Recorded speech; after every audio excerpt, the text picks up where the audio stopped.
This is Jarrod Horak, and in this video I'm going to analyze both stakes races at Aqueduct on Saturday, November 15th, and the past performances in this video provided by todaysracingdigest.com. And we're going to begin with the 7th race, the Grade 3 $350,000 Jockey Club Oaks for 3-year-old fillies, a mile and 3/8 on the turf course. Scheduled post time is 2:39 p.m. Eastern Time. First we'll meet the field, then I'll give out my top 4 contenders. Number 1 in here is Scythian for trainer Bill Mott. This is a New York bred filly, and Tis the Law is the sire, Empire Maker the dam sire, so there is hope that she will be able to get this longer distance. She's 8-1 morning line. She's won at Aqueduct before. Number 2, Hereforagoodtime for trainer Brendan Walsh, and she is 10-1 morning line with John Velasquez in the irons. She's run on turf 5 times, and she finished in the top 3 in all 5 of those races, and she hit the board in her last 3 stake starts. Number 3, National Archive. This one is 15-1 morning line. Miguel Clement is the trainer here, and Manny Franco is going to ride. She's 3 for 6 overall, and she's 2 for 3 at Aqueduct, and she does handle this distance as well. She'll probably be forwardly placed. Number 4, Fionn for trainer Brad Cox, and Flavien Prat is going to ride this one. She's 6 for 9 lifetime with a second and a third. The first time she finished out of the top 3 was in the Grade 1 QE, the second Challenge Cup at Keeneland last time out. She ended up finishing 4th that day in an 8-horse field. Number 5, Evershed for trainer Arnaud Delacour. Dylan Davis is going to ride. She's 5-1 morning line. She's finished 1st or 2nd in 4 of 5 starts. Number 6, Don't Jinx It. This one is 15-1 morning line for trainer Miguel Clement, and she has finished in the top 3 in 5 of 7 starts with 2 victories. And all of those races were on turf, and she was 2nd last time out in a stakes race at Delaware Park on soft turf. She'll probably be forwardly placed in here. Number 7 is Laurelin. Graham Motion is the trainer here. She's 5 for 6 with a runner-up finish, and she's 3 for 3 at Aqueduct. Kendrick Carmouche will ride her back, and she has tactical speed. Unmerited Favor is the last one, and she is 15-1 morning line for trainer Kenny McPeak. She's run 6 times with 2 wins and a runner-up finish. She won an entry-level allowance race at Keeneland on turf, rallying from off the pace last time out at a mile and 3/16. And now it is time to give out my top 4 contenders in the Jockey Club Oaks. And the horse that I picked to finish 4th is the 1, Scythian, and she has finished in the top 3 in 5 of 6 career starts with 2 victories. One of those victories was at Aqueduct in the Grade 2 Miss Grillo Stakes last year. She stalked the pace from post 8, and she was able to win that race nicely by more than 2 lengths at 11-1 odds, but that was not a strong renewal of the Miss Grillo. Then she ran in the Breeders' Cup Juvenile Fillies Turf. She ended up finishing 12th in a 14-horse field. She returned from a layoff, and she came back in a 1-mile dirt race at Saratoga in August, and she finished 3rd as the beaten favorite, first time Lasix. Then last time she returned to the turf course at Aqueduct. That day she was the favorite, and she ended up finishing 3rd, beating a length. This is her 3rd start of the year. I can see her moving forward, and I can also see her working out a good tactical journey from the inside post. It's just a question of, will she be able to jump up and run faster? She's going to need to run faster to compete with the top contenders in this event. I don't necessarily see her as a strong win threat, but I can see her hitting the board in here because she could work out a good journey. The horse that I picked to finish 3rd is the 4, Fionn for trainer Brad Cox, and Flavien Prat's going to ride this one, and she's removing blinkers in here. And she is 6 for 9, and she was on a good roll in the stakes ranks, winning the Grade 3 Regret Stakes in May, and then winning the Belmont Oaks in July, and then in September, the Dueling Grounds Oaks. So she was able to rally and win 3 straight stakes races, turf route events. So she was on a good roll earlier, and then in the QE, the second Challenge Cup, mile and an 1/8 at Keeneland last time, she ended up finishing 4th in an 8-horse field, and that wasn't a terrible effort, but she was just too far back. She was 10 lengths back that day, and she just couldn't catch the horses that were more forwardly placed. So for this horse, I am concerned that she could fall too far back in this event. She's going to need some pace help. Not too concerned about the distance. Looking back, a mile and 5/16 in the Dueling Grounds Oaks, she was able to make up some nice ground and earned a nice late pace rating that day. Now, Flavien Prat, her regular rider, does stay aboard, and he is 31% wins with trainer Brad Cox recently. Look for her in the late going. the more contested the pace is, the better her chances.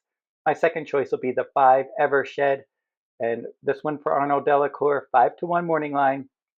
And she's run well in 4 of 5 starts. In her turf sprint debut at 5.5 furlongs, she was 5th. And then in her last few starts, back-to-back victories, maiden special weight, and then an entry-level allowance race. And then the Saratoga Oaks, she was 2nd, and she was behind Laurelin that day. And then she was 2nd as the beaten favorite in a stakes race at Colonial Downs last time out. So looking at her overall numbers, I can see this one moving forward in here. She's still relatively lightly raced. And looking at her digest numbers, she went from an 87 to a 104 to a 110, and then she jumped up to a 147 final time rating before regressing a bit, getting a 128 last time. So if she maybe can run near that 147, if she's able to run somewhere between the 128 and the 147, and she does move forward off that last start, maybe doesn't run quite as well as she did in the Saratoga Oaks, she could definitely be in the mix, and I can see her winning this event. She could work out a decent trip. She's got some positional speed, and she will probably offer some value as well.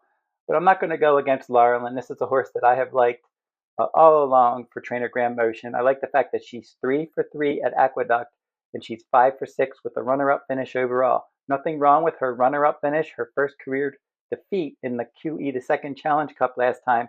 Lush Lips won that one. Laurelin ran fine. She was 2nd that day. And I don't think the distance, again, is going to bother her. Mile and 3/16 at Saratoga and at Saratoga Oaks. She won that race nicely. She tracked the pace from 3rd. She won by a length and 3/4. She's got that positional speed, that grinding running style that should suit her well to this mile and 3/8 distance. And Kendrick Carmouche has ridden her 5 times, and she won 4 of those races. So she likes the course. Carmouche rides her well. She's got good tactical speed, and she has some quality numbers as well. So now looking at her today's Racing Digest past performances, she started her career with a 114 final time rating. Then she went to a 123, a 126, a 132, and then a 153. And she won all of those races. And then she regressed a bit last time, getting a 146. But there's nothing wrong with that. That was her second best career speed rating. And if she runs either the 146 that she did last time or the 153 before that, she can definitely win this. And she has some good fire numbers as well. The fire number for today's Racing Digest is speed throughout a race. So that's a good number because we're looking for a horse that can sustain their speed throughout the race. And this horse can do that. She got a 95 fire rating last time, and then a 101, and then a 94. So her last 3 fire numbers, very good numbers there. And if she just maintains form and handles this slightly longer distance here, she's the likely winner of the Jockey Club Oaks. Then I'm back with analysis of the 9th race, the $150,000 Knickerbocker Stakes for 3-year-olds and up, a mile and an eighth on the outer turf course. Scheduled post time is 3:39 p.m. Eastern Time. We'll meet the field. I'll give out my top contenders. Dear Dad, number 1, 10-1 morning line.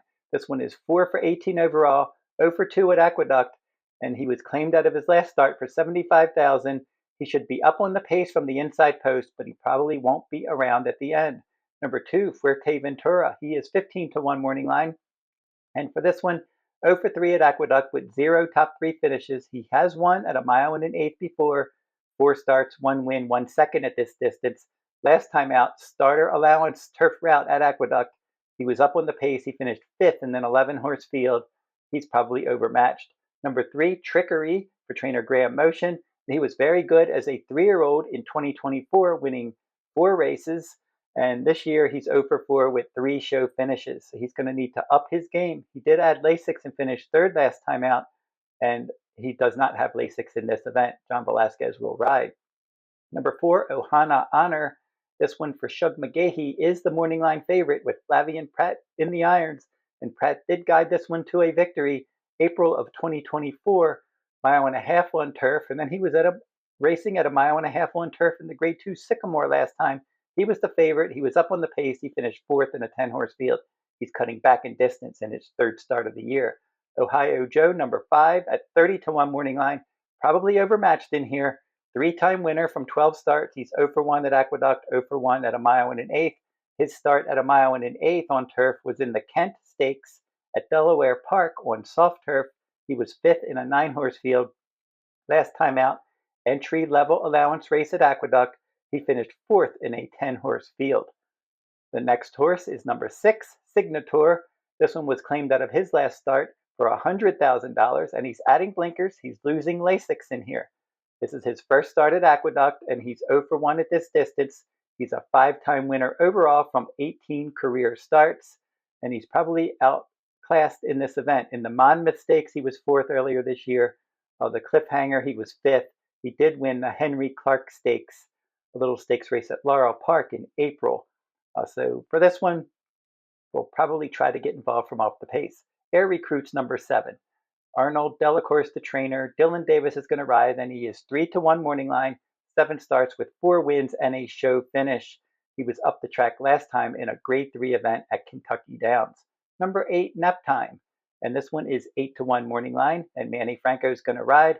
Now, last time out for this one, he did rally to finish 3rd in a slow early, fast late event, 1 mile on turf at Laurel Park, optional claiming event. He is 1 for 1 at a mile and an eighth. This is his first local start. He's won 5 races overall, but Stakes Rate Company, I'm not sure about that. They claimed him for $40,000 earlier this year. He was in the Woodbine Mile, and he was 98 to 1, and he ended up finishing 4th in that 9-horse field. So he definitely overperformed that day. And then we have an also eligible or a main track only entrant, number 9, Bank Frenzy. So if this race does come off the turf, number 9, Bank Frenzy, certainly would be a player. He's 10 for 20 with 5 runner-up finishes in his career. Now I'll give out my top 4 for this Knickerbocker Stakes, beginning with number 8, Naptown, my 4th choice. And I think he might be able to rally and pick up a minor award in here. And as I said, last time that was a slow early, fast late event, so he earned a decent late pace rating at Laurel Park last time out. And if he can run a little bit better in here and the pace is at least honest, he can be finishing, he could be passing some horses, and maybe he can sneak into the trifecta or possibly somewhere in the superfecta. So if you're playing those wagers, you can consider Naptown maybe a player of underneath. My 3rd choice is the 3, Trikari, and he's going to have to rediscover his sharp form from 2024. He was winning some nice stakes races, including the Grade 2 American Turf last year, the Grade 1 Belmont Derby, the Grade 2 Secretariat Stakes. So those were good efforts, and he has not won since then. So that was August 2024, his last victory. So he's been struggling a bit, and he is 0 for 4 this year with 3 show finishes. And his only below par effort this year was the dinner party, that Grade 3 race, less than firm turf at Pimlico on May 17th. He was the favorite. He was 9th in a 10-horse field. He was 3rd in the Grade 1 Maker's Mark Mile, 3rd in a stakes race at Laurel Park, the Prince George's County Stakes, and then last time an optional claiming race. He ended up adding Lasix and finishing 3rd there. That was at Aqueduct. And now we're going to look at his today's Racing Digest numbers.